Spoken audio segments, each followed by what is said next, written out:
Alison Jane Reid. For the last 25 years, I have been interviewing the world's cultural icons, from Sir David Attenborough to Brian May, Naomi Watts to Sienna Miller, and the stars of Downton Abbey and Sex and the City. I really enjoy and love journalism with a passion. Today, my iconic interview is with the world-renowned doctor, scientist, and master of public health, Dr. Peter McCullough, MD. This interview is extraordinarily personal to me. Last year, when I was at grave risk of dying from a single dose of the AstraZeneca vaccine, which led to a diagnosis of autoimmunity, high inflammation, and Sjögren's syndrome, I reached out to Dr. McCullough via LinkedIn because I had found out about his research and vaccine injury protocol. In typical style, Peter replied to me in 8 hours, and he helped me arrange for the vaccine injury protocol made by the wellness company in the USA to be sent from Florida to me in the South Coast, just in the nick of time to save my health. I have been on the McCullough protocol for a year, and I'm making steady and slow progress after an extraordinary battle to survive. Peter is a remarkable doctor. He is restless in his pursuit of knowledge and to find answers.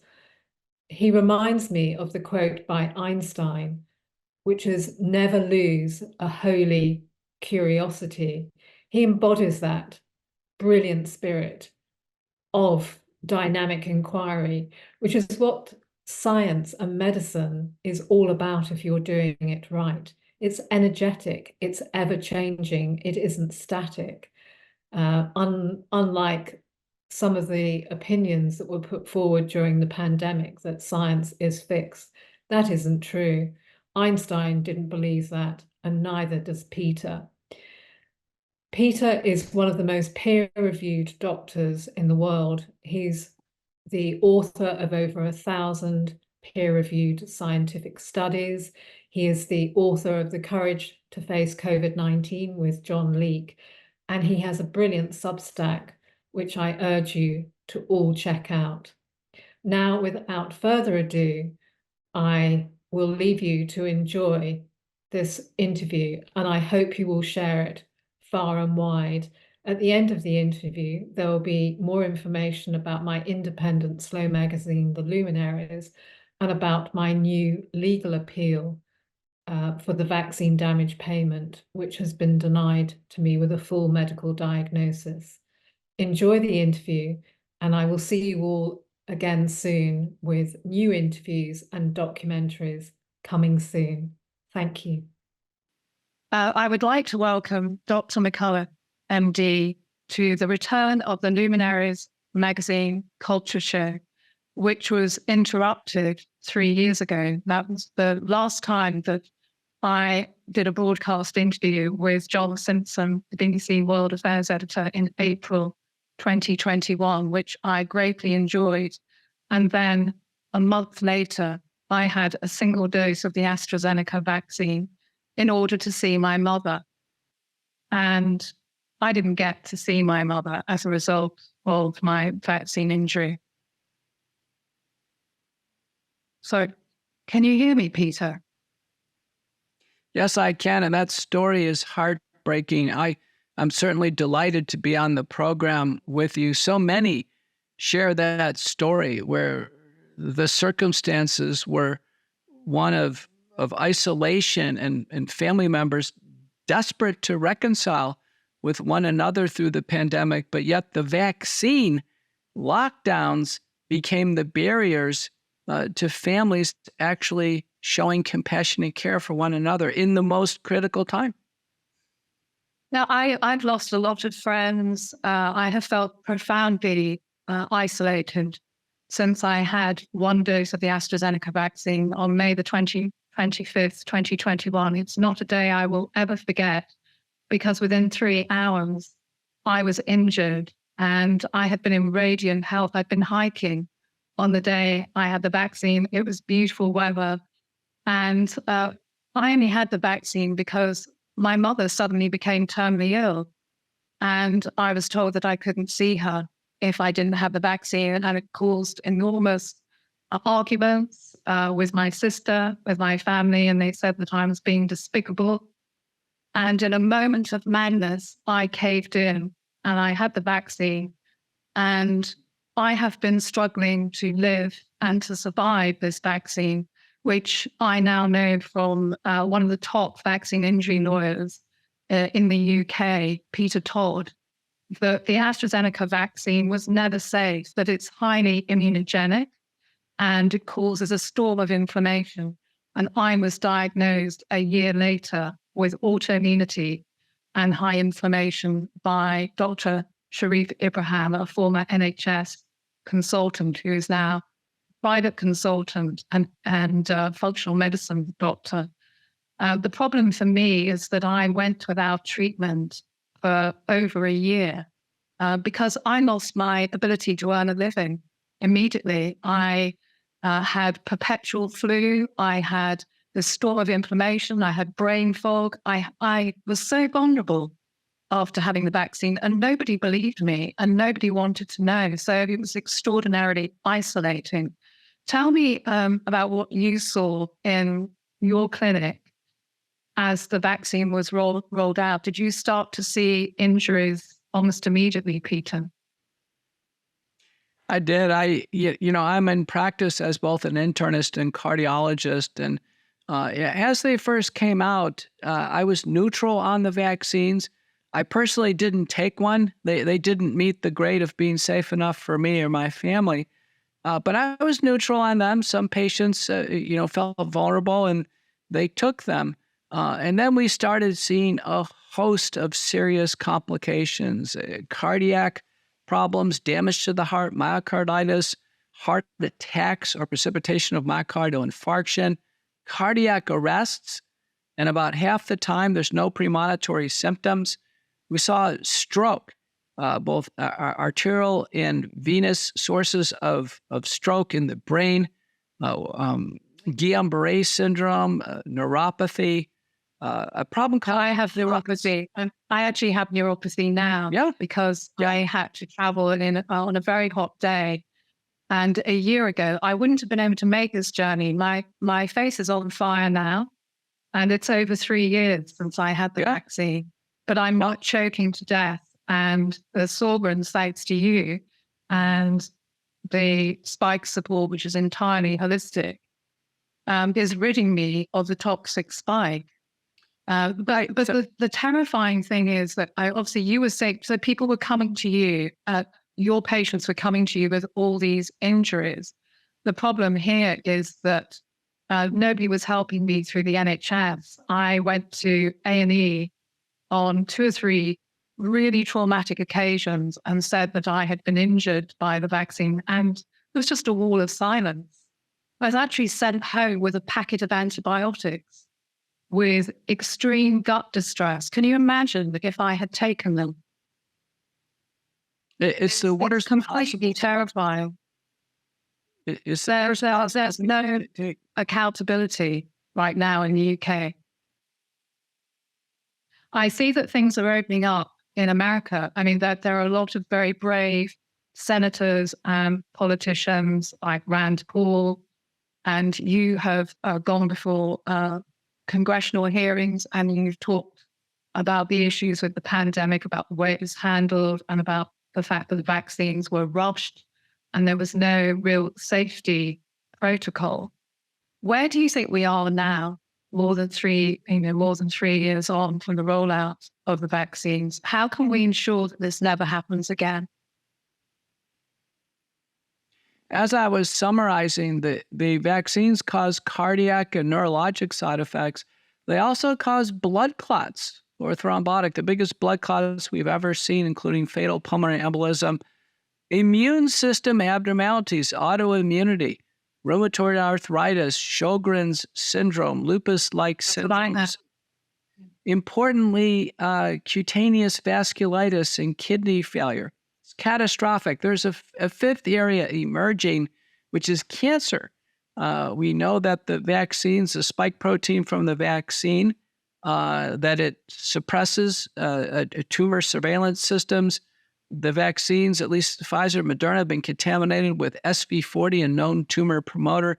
And then lastly, the messenger RNA itself may impair DNA repair. We don't know so much about the AstraZeneca vaccine, but the blood clot risk for the AstraZeneca vaccine was so large that in the UK courts, when under pressure, AstraZeneca admitted to their vaccine causing blood clots. Within a week after pressure on social media, AstraZeneca pulled their product off the market.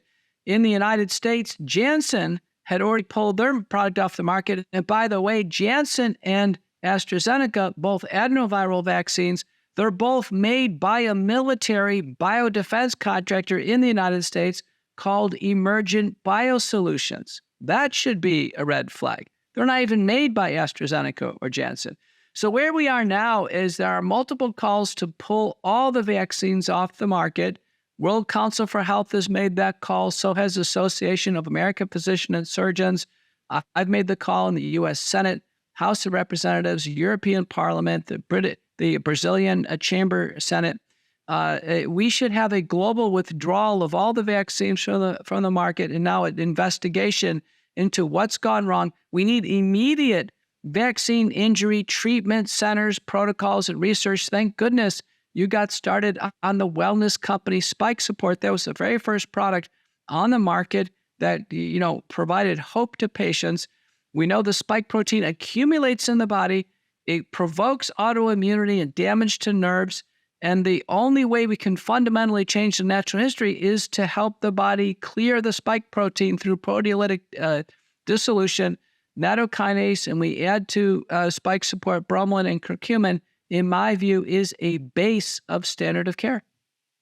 It is working for me. I mean, it's brought me back on the brink of disaster. I mean, I was just getting sicker and sicker. I have diagnosed autoimmunity and high inflammation, and that led to sore growths at the very beginning of 2023. So a long time after the vaccine, but with all the initial harms of the inability to make energy, total brain fog, constant viral type symptoms, tinnitus, the neuropathy, and then the autoimmunity just getting worse and worse because the spike was wreaking havoc.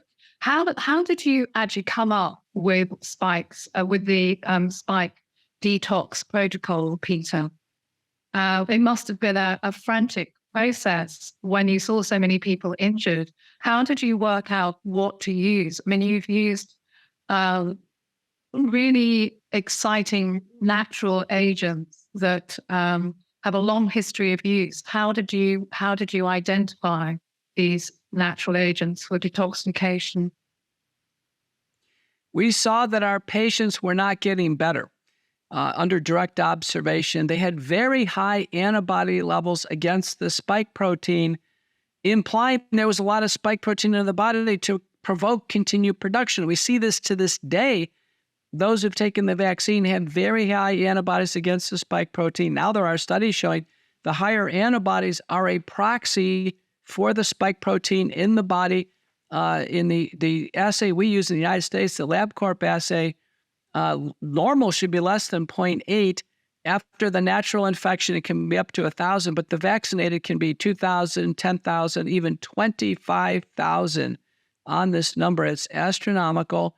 The spike protein was not going down with any form of intervention until we, in collaboration and scholarship with the Japanese, discovered that nattokinase, which is a derivative of the breakdown of soy, that it dissolves the spike protein in cell lysate and in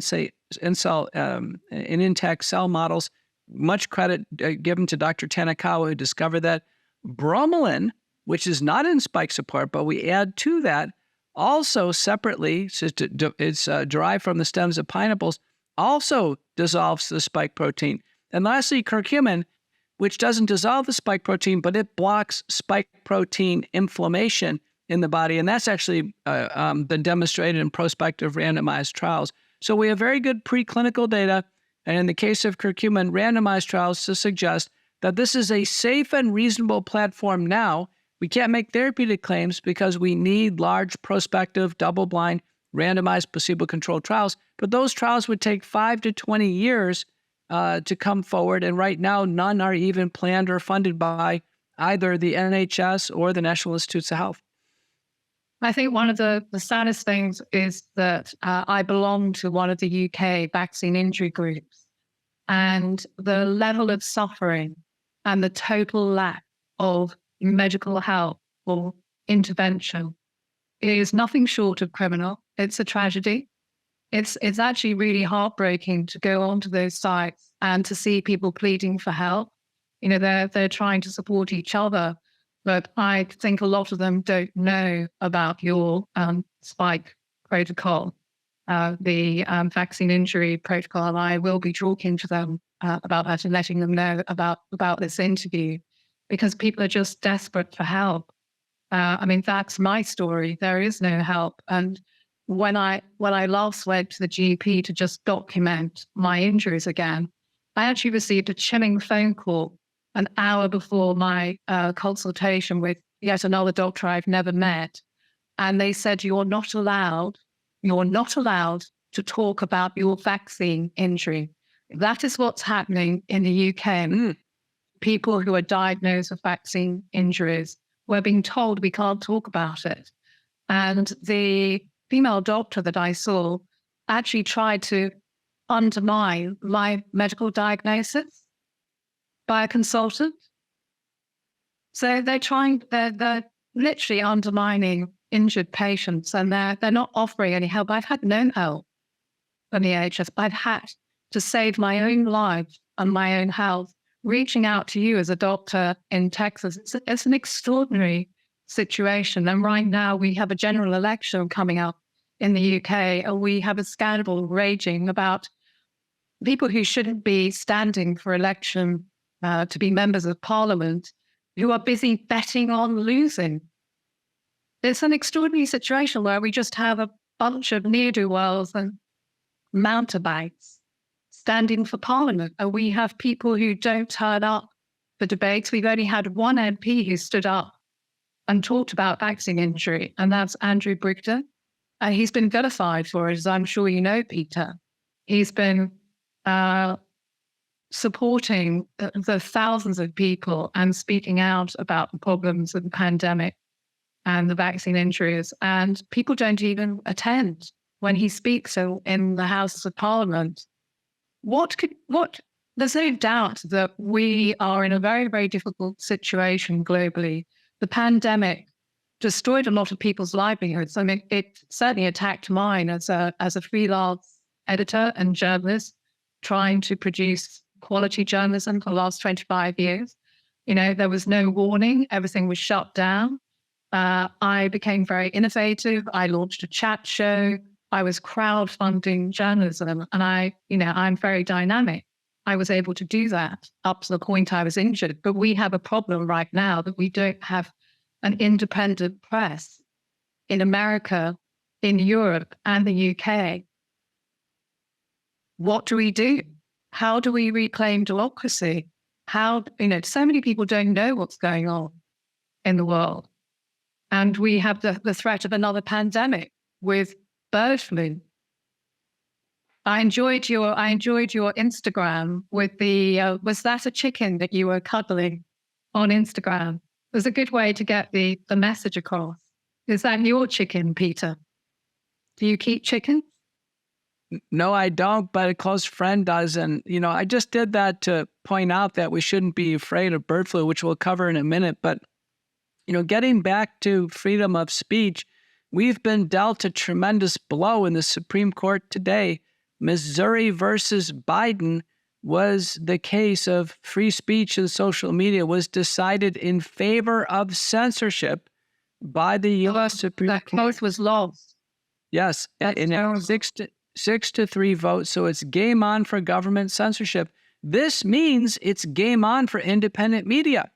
And so what I've told so many, and I'll tell you as well, is you're going to have to come up with what your strategy is going to be when the government agents come knocking on your door and try to shut you down. We have a lot of independent platforms that are not mainstream social media, but let's see what happens here. You know, I have a podcast on America Out Loud Talk Radio. Will that platform be taken down or government censored? What about Substack? That's another source. Yes, I support your Substack, and that's the place to get. That's where independent journalism is thriving, on Substack. Is there not going to be an appeal against that decision today? There will have to be. No, but that's the reason why it's the Supreme Court. There is no appeal. But that goes against the Constitution, doesn't it? Because I was looking into really important parts of the American Constitution and very famous speeches, such as the one that Roosevelt made, where he talked about the 4 important rights. The first one is freedom of speech. The second one is free from want, free from fear, and the other one is the freedom to practice worship. So all of those have been challenged over the past 4 years. And we have a situation where Robert Kennedy Jr., who's polling really, really well as an independent candidate for president of the United States in November, is being denied the ability to debate along with Trump and Biden. An extraordinary situation, which is illegal and goes against the Constitution. I know that he's planning to live stream and answer the debate questions, which is great, but it's an extraordinary time that we're living through. Do you think people are waking up and they are ready, to do something about it, for change?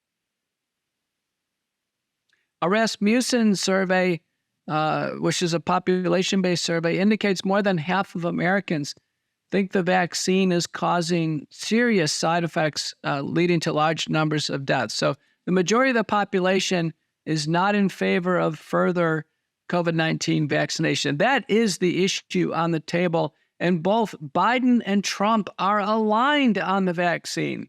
They're the same on the vaccine. They agree with one another on continued vaccination, and neither one will face the issue of vaccine safety. That's the reason why they're not letting Robert F. Kennedy on the stage. He would destroy them over this vaccine issue, which is a hot button for the public. So those listening who are in favor of Trump or Biden, they need to really re-examine their position here.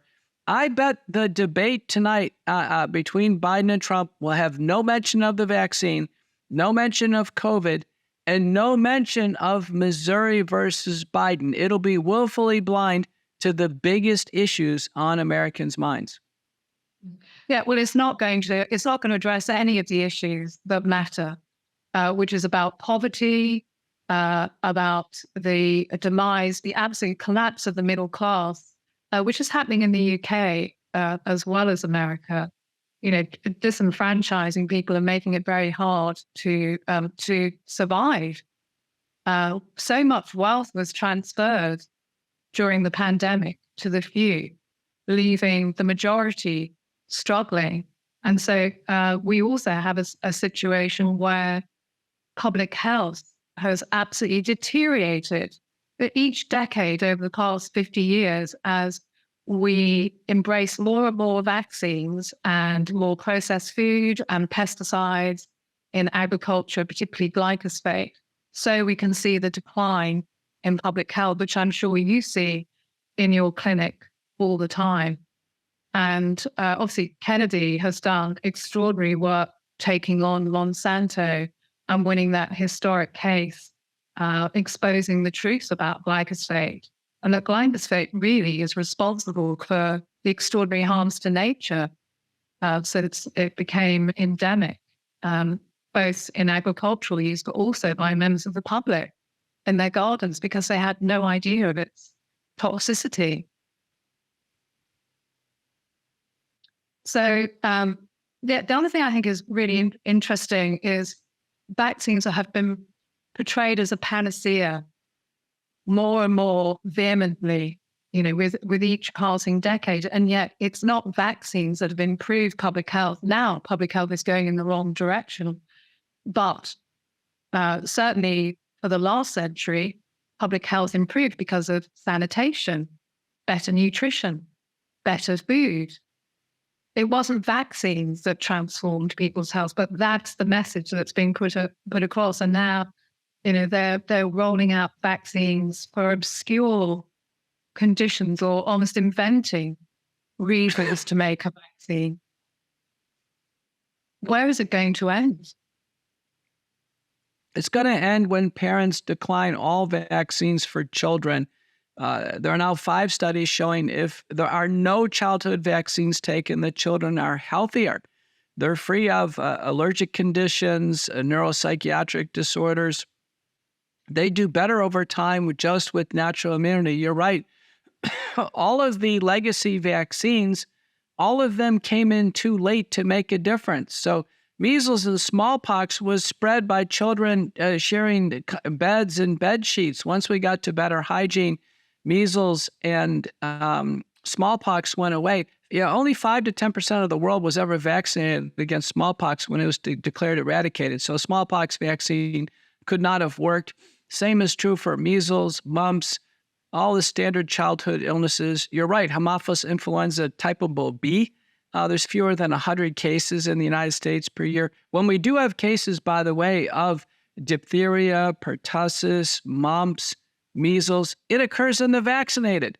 So the vaccines don't work anyway. And there's been an absolute bonanza. When I was a child, there was only about 5 different vaccines.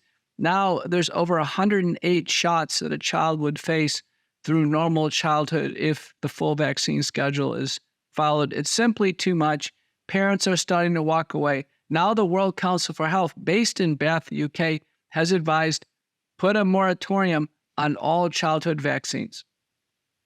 But how do you stand up to a doctor in the UK or to the medical systems that we have trying to force parents into having vaccines? It's pretty frightening. I have a friend whose child was injured by having a succession of vaccines in the first year of her life in order to travel to see family in Brazil. And she's never recovered. She's had terrible digestive problems and autoimmune problems. It's really tragic, but also a child can't give consent. It's terribly wrong. One thing I wanted to ask you, Peter, is, you've come up under a lot of attack for declaring, as Kenji says in his book, that you wouldn't stand by and watch patients suffer, that you were going to step in, and you did step in at great cost to yourself. You've managed to carry on practicing as an internist and cardiologist, and you're literally one of the experts on COVID injuries from the spike, with or without the vaccine. You are now one of the world's leading experts on how to deal with injury. What has been the personal cost to you as a doctor and as a family man? Prior to COVID, I was the most accomplished and published person in my field of heart and kidney interactions. So I was already on the world stage. So when the pandemic arrived, I knew that, if anybody could make a difference, I could. I didn't see infectious disease divisions, departments of medicines helping anybody across the world in academic medicine. To this day, Mayo Clinic still doesn't have a protocol, nor does the Royal Free Hospital or University of London. They actually don't have their own original methods to either manage acute COVID-19 or vaccine injury syndrome. So that's why people are suffering. And that's why when I go on to the forums for the injured, it's absolutely horrific. People are they're suffering so much, and they're losing hope. It's a really terrible situation.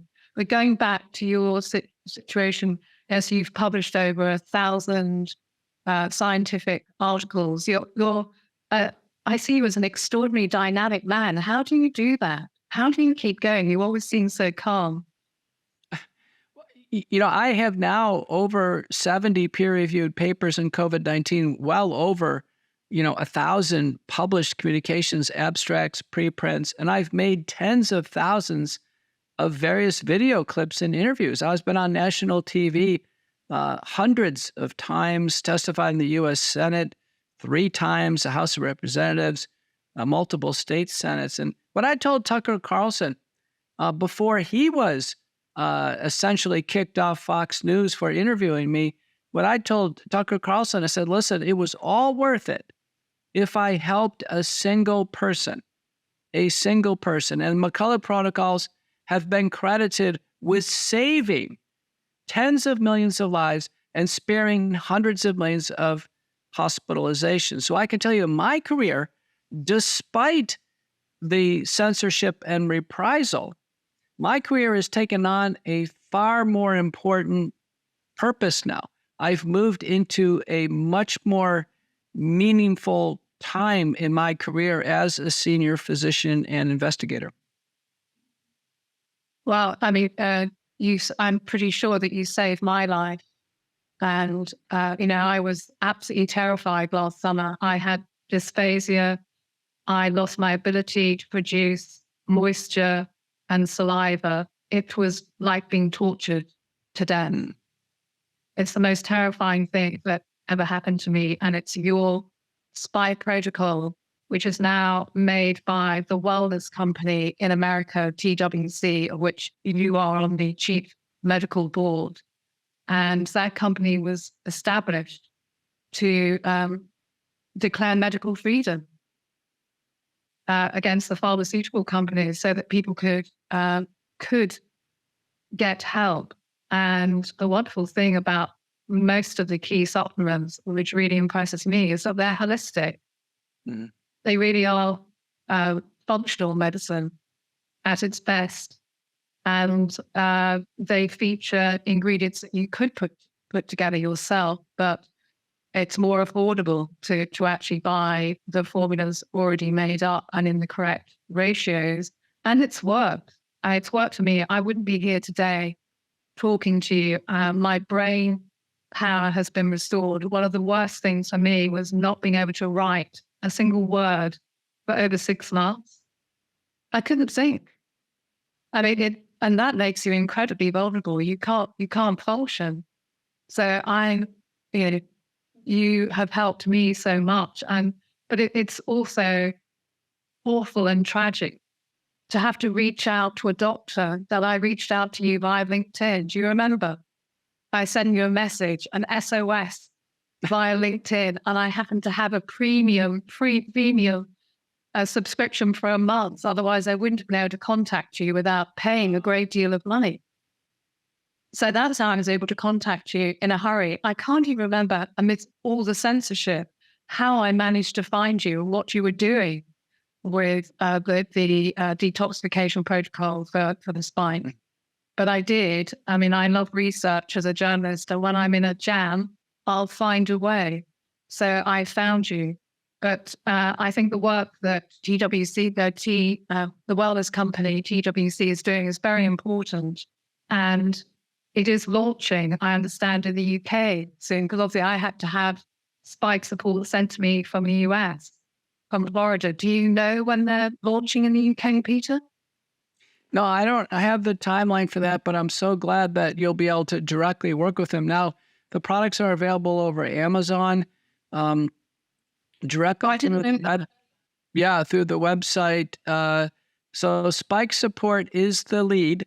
Spike Support is nattokinase and 5 minor ingredients. The dose is 2 capsules twice a day, but we commonly now go to 4 capsules twice a day to intensify its therapeutic effect. And then We add to it bromelain and curcumin, also available through the website twc.health. Make sure you sign up for a membership. You can do so under me, promo code COURAGE.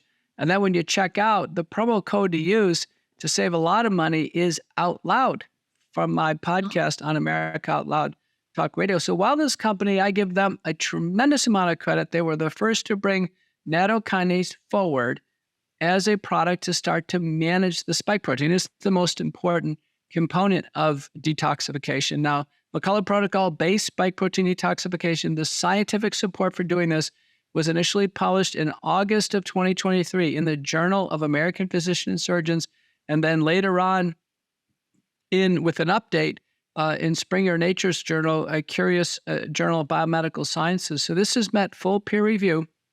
It is a standard of care. And like yourself, you've improved dramatically just on this product. You can imagine when intensified, people can get better. Now, many take about a year or more. So I want people to be, patient with this. They've been I've been on it, I think, since late July. I mean, I still have a lot of problems. And the other problem is trauma. The trauma of the fact that there's no help. You're on your own. It's an extraordinary situation. And I think that apathy is the most dangerous thing right now. People have to care about what's going on and get really involved. We need to choose our politicians more wisely. And I certainly think that people should look at what Robert Kennedy Jr. is talking about. He's talking about healing America. And he's talking about a renaissance in regenerative agriculture, dealing with the drugs crisis, because that's another issue there. People have just been given so many pills instead of actually fixing health, which is a passion of mine. We need to regenerate nature, we need to regenerate agriculture, but it also applies to ourselves because we're poisoning ourselves. And, I read Rachel Carlson's book when I was at university, and that changed my life. And if we poison ourselves in our own backyard, well, there isn't much hope for us as a species on this planet. I guess the super rich can get into spaceship and go off to Mars. But what about the rest of us? I think we have to fight for this planet. It's an extraordinary place. And I'd like to see it regenerated along with humans.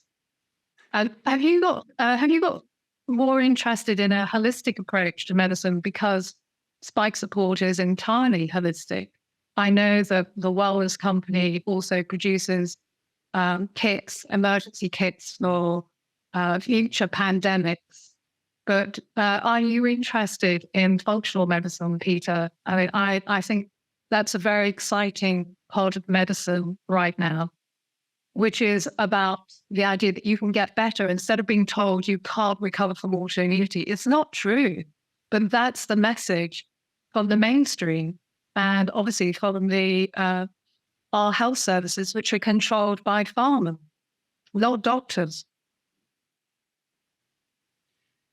There's a tremendous interest in natural approaches now, so-called naturopathic, holistic, integrative medicine. So conventional doctors like myself are in many ways relearning or learning new therapeutic approaches using natural products. I think it's interesting. Even in McCullough protocol for early treatment of COVID, we used so many natural products. I mean, from the very start, aspirin is derived from the bark of birch trees. We used vitamin C from citrus, vitamin D, curcumin, quercetin, a natural polyphenol substance. We used... what about olive oil? I'm hearing very exciting reports about the therapeutic and medicinal properties of really good olive oil. Have you heard that, Peter? Right. We have one... Very good for inflammation.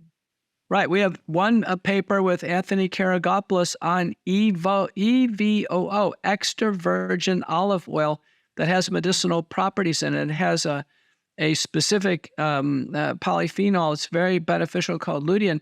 But just to finish the thought, Hydroxychloroquine, which is a prescription drug, is derived from the bark of the cinchona tree. Ivermectin is derived from the soil in Japan. We use corticosteroids, which are naturally derived, from what we've learned from the adrenal cortex. We used colchicine and still do extensively, and that's derived from the petals of flowers. And even the blood thinners, heparinoid substance, are also natural. So virtually everything we've used for COVID-19, which is a very unnatural virus, it's a virus that was engineered in a Chinese biosecurity lab by a U.S.-Chinese team. Everything about that, yes, yeah, gain of function now. That's right. Everything about the virus and the vaccines is very unnatural, and everything we're using to combat them, because both the virus and the vaccines cause damage, what we're using to combat them are all natural products. So you're using nature's larder. That's it. So what I found absolutely terrifying is I found the piece of paper, that they give you after the vaccine, and it said it was genetically modified. Now, if I had known that, I would have refused it, because I've gone out of my way my whole life to avoid eating food that's genetically modified, because that alone can trigger autoimmunity.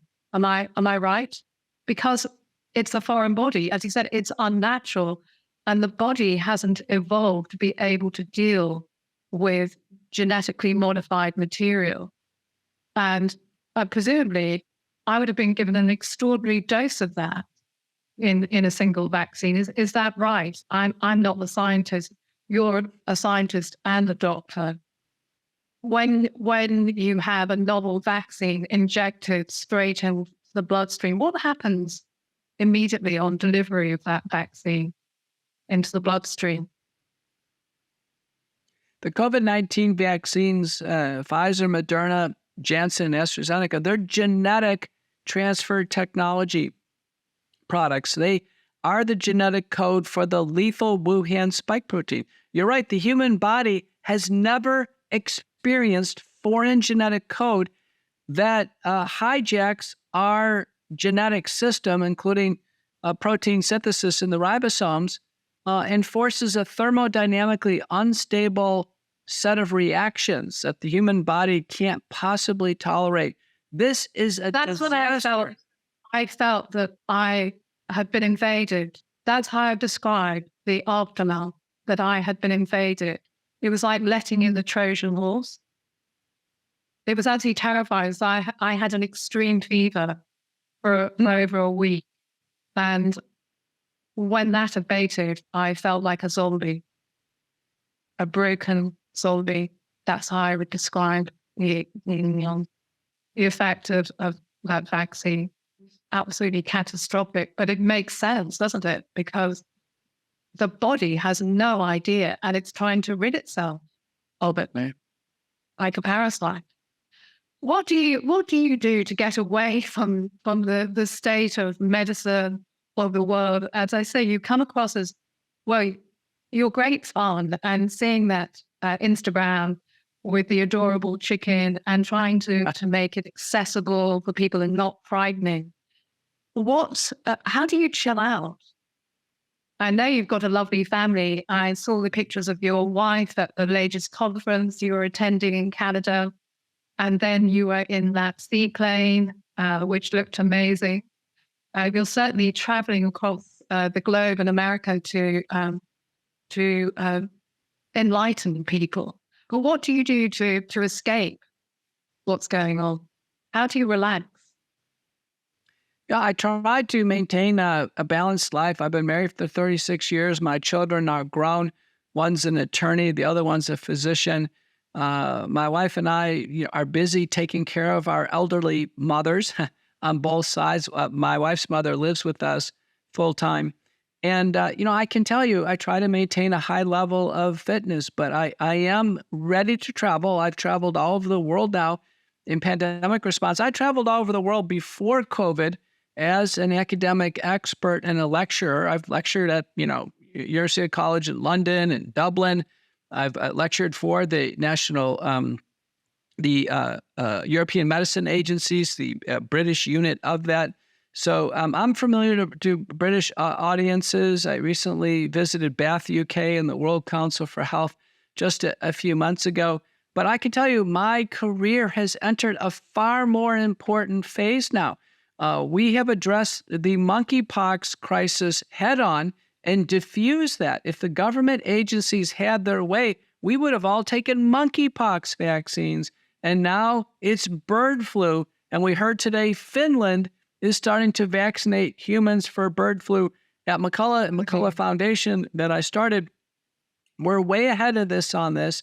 We know bird flu is a government-contrived plan with a not-for-profit entities like Gates Foundation and pharmaceutical companies to mass vaccinate both animals and humans at the cost to the taxpayer. And we are diffusing this right now. We're well ahead of them in the media. People understand that we have the correct analysis of what's going on. There have been some very brave doctors. Obviously, a lot of doctors who stood up for their patients lost their jobs.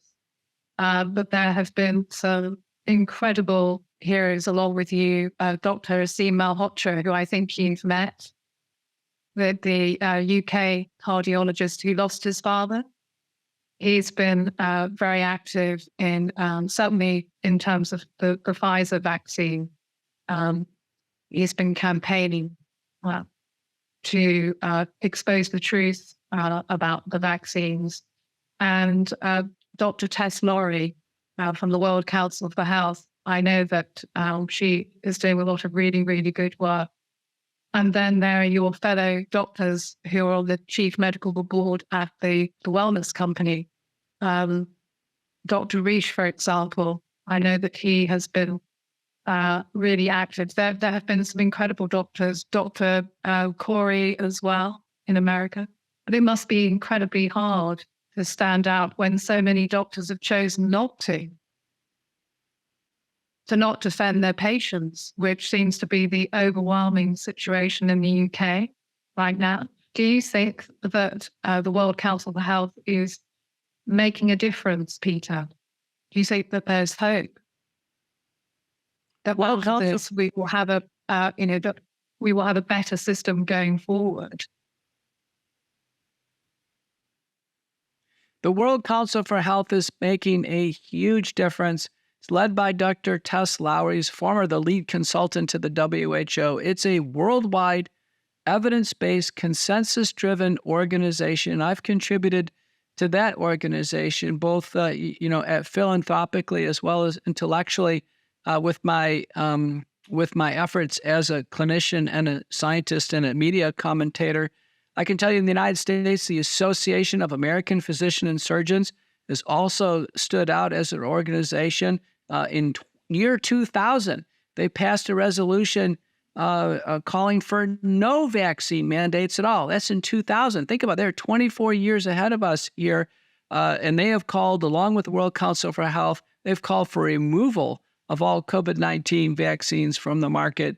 It's not hard to stand out in the media because I can tell you none of my colleagues on the other side will go out in the media. So the chief of medicine at Harvard or Mayo Clinic, they won't come out and say the vaccines are safe and effective. They're hiding right now. They know they're wrong on this. In the U.S. Senate, I've testified 3 times. 3 times we've invited Anthony Fauci and the White House Task Force, the Surgeon General. None of them will face me in a public hearing. That should tell you that they know the truth. We know the truth. Just like no one in Parliament will stand there and face Andrew Brigden, member of Parliament, who I know is a personal friend, because the truth itself is so penetrating and is so frightening for those who are in the shadows of the false narrative. Well, also, as I say, for the injured who have been thrown under a bus, who have no help, we need to urgently have a minister to look after the injured in the UK, but we need better politicians. I think the state of the world, I think the fact that there is so much wrong with our food systems, the way our food is produced, that people are struggling again. I mean, the pandemic has caused a lot of deliberate hardship, where wealth is concentrated with the billionaires, and it made a lot of new billionaires, but the rest of us are all struggling. And there's also a deliberate undermining of the arts, of film and the liberal arts around the world. And that is the foundation of culture. All these things need to thrive. And we need to resurrect a fiercely independent media. I mean, I'm just astonished at the state of the media. I mean, it's still better in America. And you have a thriving independent media, and I hope it will survive that verdict today. We've got to ensure that it does.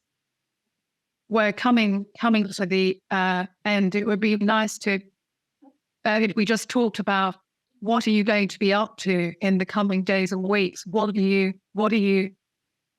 going, and what are you up to right now, Peter, to make a difference in this fight for our medical freedoms, and to give people hope and to help the injured like myself recover? What are you working on at the moment, Peter? I want everybody to go to my website, petermcculloughmd.com, follow our work there, McCullough Foundation, mcculloughfnd.org. You'll get all the latest protocols and update, opportunity to support our efforts through McCullough Foundation. My podcast, America Out Loud Talk Radio, McCullough Report, 2 p.m. Eastern Time, every Saturday and Sunday. Then it's on the podcast system after that. Courageous Discourse Substack, the leading medical Substack out there. It provides late-breaking abstracts, publications, key videos. I love your Substack. I really love your Substack. Yeah. I support it. I've been supporting it since we met over email, and you've helped me.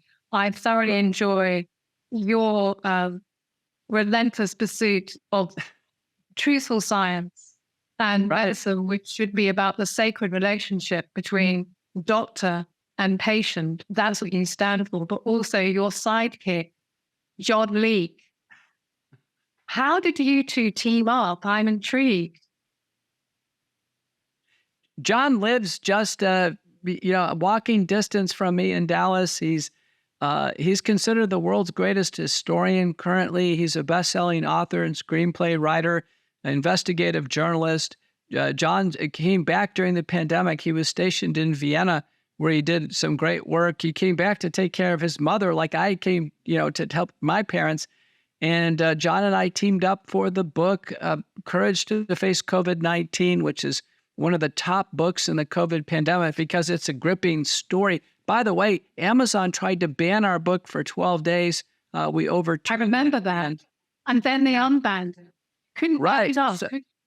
Yeah, you can't make this up. But listen, Rob, we're going to have to leave it here. This is the last word. Thank you so much for having me on the program. It's an absolute delight. And I'm thrilled as a doctor that you're overcoming autoimmunity with spike support from the wellness company, TWC.health. You're a living journalist example of regeneration. And hopefully I might make it to Texas to come and see you. Thank you very much, Dr. Peter. I'll be honored. It's been a pleasure. Thank you. Thank you.